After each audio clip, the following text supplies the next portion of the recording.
थोड़े मर नहीं आ रहे। अरे हम अभी आई नहीं और हम साहब ये आदमी एकरा के मरले से पकड़ ले से। अरे हम ना मरनी है। अरे हम तो खाली पत्थर उठावत रहनी है। चुप साले, झूठ बोलता है। पत्थर से लोगों का सिर तोड़ता है, मर्डर करता है। चड्डी गैंग का आदमी है तू। अरे हम कौन चड्डी वड्डी गैंग के नहीं जान। अरे हम कुछ नहीं की कहले। थाने चल बेटा, वहाँ तू सब बताएगा कि तूने और कितने मर्डर किए। ले चलो इसे। अरे इंस्पेक्टर साहब हमारी बात सुनिए। बाप रे, जौना के हम अपना जिला जवार का आदमी समझ के रखली घर में, उस सरवा चड्डी गैंग का आदमी निकला। गोड़ लगाता नहीं चच्चा। खुश रहा बबलू, का खबर बा? बधाई देवे आइल बानी। बधाई? अरे राउर बेटा निरहुआ तो टीवी पे छा गइल बा हो। निरहुआ टीवी पे छा गइल बा? हाँ, ओ दिने हमारा घर पे आके हमार बेइज्जती कैलस। और जवन कांडू मुंबई में कैले बाना, मन तो करा तो ओइजा जाके सारे के 10 जूता लगाएंगे। जबान संभाल के बात कर, न तो ये पूर हड्डी में अब अहियो इतना ताकत बा कि तोहरे जैसे जवान के माटी चटा सकिला। अरे तो बचा के रखा चच्चा ताकत। जब जमीन के पेपर पे दस्तखत करे के पड़ी ना बेचे खातिर, तब काम में आई। का है तोरा बहन के दहेजे में घटल बा का? ना, तोरा बेटा के बचावे में खर्चा करे के पड़ी। एक दूगो ना है चच्चा, 11 कितना 11 को मर्डर कैले बाद नहीं रहुआ मुंबई में। खाओ अटक गई सांस लटाई में। बड़ा घमंड रहे बेटवा पे। अरे अगर हमरा बाती पे विश्वास नहीं थे ना, तो जाके देख ला टीवी पे। चड्डी पहनकर पत्थर से सर कुचलने वाला चड्डी गैंग का कुख्यात हत्यारा गिरफ्तार। इस हत्यारा ने 1-2 नहीं पूरे 11 मासूम लोगों का कत्ल किया है। इस साइको किलर का नाम है निरहु। बताया जा रहा है कि ये साइको किलर यूपी के गाजीपुर इलाके का निवासी है। हम केहू के खून नहीं की कहले। अरे हम तो खाली पत्थर हटावत रहनी। मार के भागे वाला मार के भाग गए और ये लोग हमके पकड़ ले बा। इस ससुरा सपना की रानी के चक्कर में पगला गई भाई। चुप रही, हमार बेटा ऐसा करिए नहीं कह सकत, कबो नहीं कर सकत। ये झूठा। ये सच है मिलॉर्ड। इसी खतरनाक मुजरिम ने 11 लोगों की निर्मम हत्या की है और अब ये रंगे हाथ गिरफ्तार हुआ है। 4 दिसंबर को मोहनलाल नाम के जिस व्यक्ति की इसने पत्थर मारकर हत्या की, उसके एक नहीं कई चश्मदीद गवाह हैं। चड्डी पहनकर लोगों का कत्ल करने वाला यह शख्स उसी चड्डी गैंग का आदमी है। मौका वारदात पर इसे उसी चड्डी में गिरफ्तार किया गया है। हमारा तो समझे में नहीं क्या आवत कि हमरा चड्डी में ऐसा का बाजो रो हमरा चड्डी के पीछे पड़ल बानी। अगर हम चड्डी ना पहनती तो हम बच जेती। Order order. देखा जज साहब, कितना बदतमीज, पागल और सनकी मुजरिम है। अरे हम कितना बार कहीं कि हम मुजरिम नहीं की। और रहल बात चड्डी के, तो जज साहब हम तो चड्डी बचपने से पहनी ले। अच्छा आप बताएं, का आप चड्डी ना पहने नहीं? हाँ पहनता हूँ। अच्छा वकील साहब आप बताएं, का आप चड्डी नहीं की पहन ले? गीली थी आज, नहीं पहनी। अरे आपसे तो बातें कहीं बेकार बा। अच्छा आप लोग बताइए, आप लोग चड्डी पहने नहीं की ना? जज साहब चड्डी तो हमहू पहनीला। ए बताओ ना। हाँ हाँ जज साहब, चड्डी तो हमहू पहन ले बानी। देखिए जज साहब, ये सब लोग चड्डी पहनेला, तो एकर मतलब का सब लोग चड्डी गैंग के आदमी बा? मिलॉर्ड, यह आदमी अपनी बातों से अदालत को गुमराह करने की कोशिश कर रहा है, जबकि इसके खिलाफ पुख्ता सबूत हैं। कई लोगों ने इसे अपनी आंखों से कत्ल करते हुए देखा है। मैं उन्हें अदालत के सामने पेश करने की इजाजत चाहता हूं। इजाजत है। जज साहब, यह है वो आदमी कत्ल करत जे के अपने आंख से हम देख ले बानी। यही है वो आदमी जिसे मैंने कत्ल करते हुए देखा है सर। जज साहब, मैं माता डोरिया ने पाला, याद मानसानी कौन कहलाए। 20 फरवरी, 28 मार्च, 12 अप्रैल। वकील साहब आज फैसला हो जाए। अरे हाँ फैसला हो जाएगा, जाके बैठो, जज साहब फैसला सुना देंगे। दोनों पक्षों की दलीलों और गवाहों के बयानात तथा अदालत में पेश किए गए सबूतों के आधार पर यह अदालत इस नतीजे पर पहुंची है कि मुजरिम निरहु कुमार यादव वल्द विशंबर यादव, ग्राम टड़वा, जिला गाजीपुर, उत्तर प्रदेश का निवासी है। इसी ने 11 आदमियों का बेरहमी से कत्ल किया है। लिहाजा ये अदालत मुजरिम निरहु कुमार यादव को इंडियन पीनल कोड के दफा 302 के तहत फांसी की सजा सुनाती है, to be hang till death. जज साहब, हमार बेटा खूनी रखे, हमार बेटा खूनी रखे, हमार बेटा ये बाजी हमारे पास बाजी हमारे पास नहीं पैसा बाजी हम खून नहीं निकले बाजी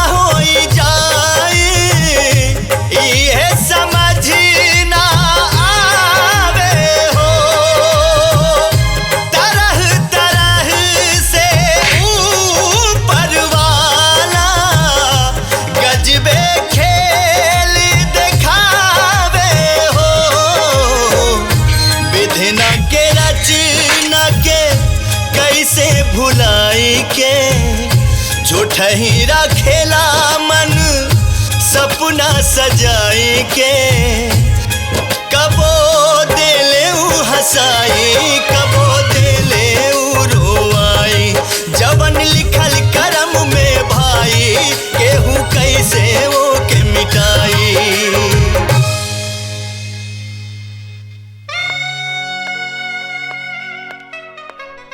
आ गई बेटी?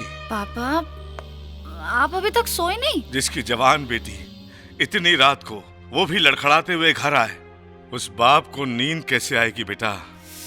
डोंट वरी डैडी, आपकी बेटी के पाँव इतने मजबूत है कि लड़खड़ा तो सकते हैं, लेकिन कभी गिरेंगे नहीं। बेटी, अपने इस बीमार बाप पे थोड़ा रहम कर, शादी करके अपना घर बसा ले, ताकि मैं चैन से मर तो सकूं। मैं शादी क्यों करूं? किस चीज की कमी है मेरे पास? मेरे पास जीने के लिए आपके करोड़ों की दौलत ही काफी है। मेरी बात से अगर इनकार करोगी तो तुम्हें एक फूटी कौड़ी भी नहीं मिलेगी। आप समझते क्यों नहीं है डैडी? रोज रोज बस एक ही जिद, शादी कर लो शादी कर लो। क्यों करूं मैं शादी? किसी मर्द के पैर की जूती बनने के लिए, उसका खाना बनाने के लिए, उसके बच्चे पैदा करने के लिए? आई एम सॉरी डैडी, मुझसे किसी की गुलामी नहीं होगी। मुझे नफरत है शादी के इस सिस्टम से। ये सिस्टम नहीं है, ये तो प्रकृति का नियम है, क्योंकि एक औरत की जिंदगी तब तक सार्थक नहीं होती है जब तक कि वो मां नहीं बन जाती। और ये तुम्हारे शराबी कबाबी दोस्त जिन पर तुम पैसे लुटाती हो, वो तुम्हारे दोस्त नहीं है बेटा, तुम्हारे पैसों पर अय्याशी करने वाले चमचे हैं। मेरी एक बात याद रखना बेटा, कि जिंदगी में एक अच्छे पति से अच्छा दोस्त कोई नहीं होता। मैंने कह दिया ना, इस जन्म में तो मैं शादी नहीं करूंगी, और ये मेरा आखिरी फैसला है। Good night. गोविंद जी भैया। आखिर कब मेरी बात मानेगी? आप चिंता मत करो भैया, सब ठीक हो जाएगा। हाय जानेमान। हाय सोना। हाय। Looking hot babe. बहुत बिगड़ गए हो टोनी। ये जवानी देखकर जिसकी नीयत ना बिगड़े, वो भी साला कोई मर्द है। Wait, I am coming. क्या हंसती है साली? हंसती है लेकिन तुमसे फंसती नहीं है टोनी। पुन्ने, ये मामूली चिड़िया नहीं है, करोड़पति बाप की सोने की चिड़िया है। थोड़ा समय तो लगेगा, लेकिन टोनी के जाल से बच नहीं सकती। और एक बार मेरे शिकंजे में आई ना, फिर देखना कैसे इसकी दौलत पर कुंडली मार के बैठता हूँ। Come on darling.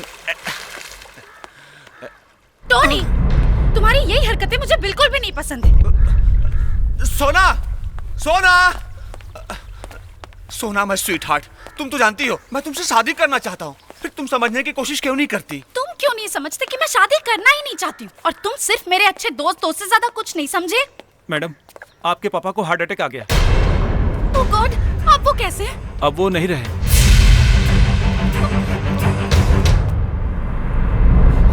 पापा,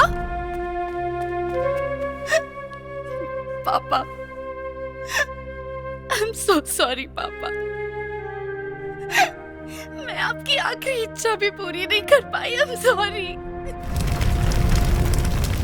arrange food and drinks for more than 40 people, ठीक है? और खाना अच्छा होना चाहिए, बिल्कुल कमी नहीं है। आई एम सॉरी। हाय चाचा जी। हाय बेटा जी। क्या चाचा जी, आपको आजकल कुछ याद ही नहीं रहता? क्या बेटा जी? आज मेरा बर्थडे है। ओह आई am sorry, many many happy returns of the day. Thank you, लेकिन सिर्फ हैप्पी बर्थडे से काम नहीं चलेगा। मुझे 5 लाख रुपए चाहिए, आज पार्टी करनी है।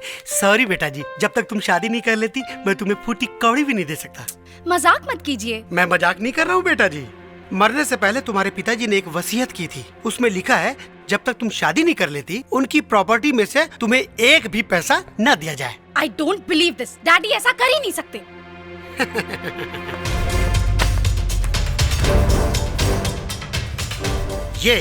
ये रही तुम्हारे पिताजी के वसीयत की कॉपी।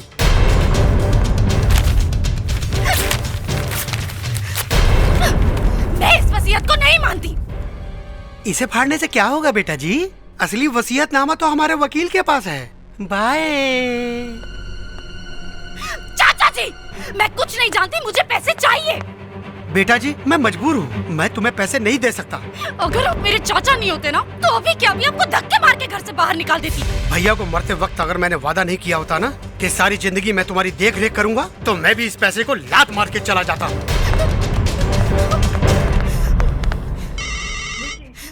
हेलो, सुनो पार्टी कहाँ है? अरे भाड़ में गई तेरी पार्टी। एक खतरनाक हत्यारा जिसने बड़ी बेरहमी से लोगों का कत्ल किया है, अब वो मरने से पहले शादी करना चाहता है। निरहु कुमार यादव, जिसे 11 लोगों का कत्ल करने के इल्जाम में फांसी की सजा सुनाई गई है। क्या आप लोग जानते हैं कि उसका सपना क्या है? उसका सपना है शादी करना। ना वो हम शादी के सपना लेके सपना के नगरी में आयल रहनी, शादी तो भइल ना और हम पहुंच गए नहीं जेल में। अब भैया हमार सपना तो सपने रह गए। इस आदमी को कहीं देखा है, लेकिन कहाँ? हाँ, ABCD वाला।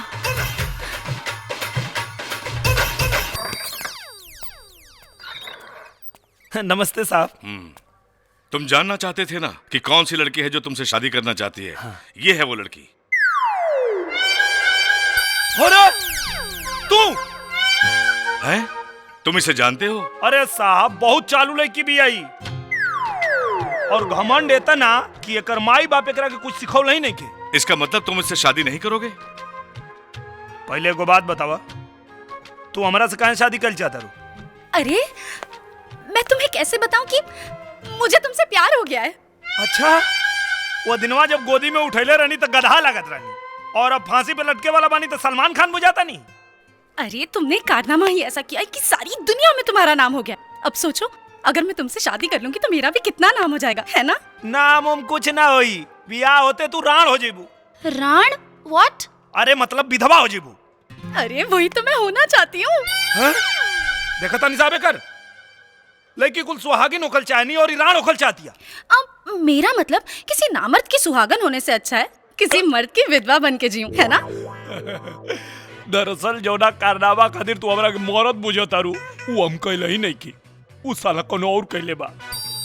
लेकिन वैसे अगर पहला मुलाकात में तू हमरा दिल के आवाज सुन लेले रहतू तो अबले तो तू हमरा लड़का के मोई बन गल रहतू।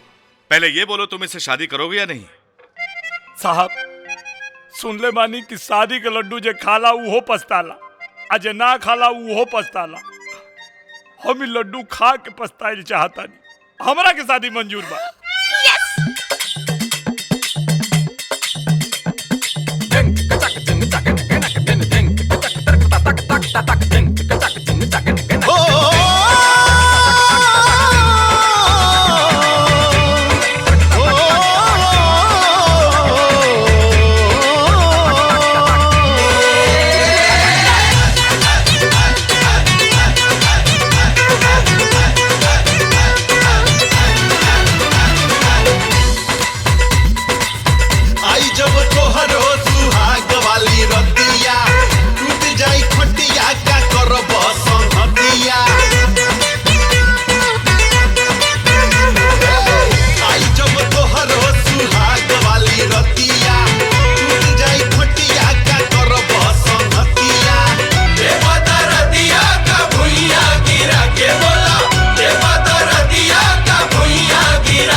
गोरी करबू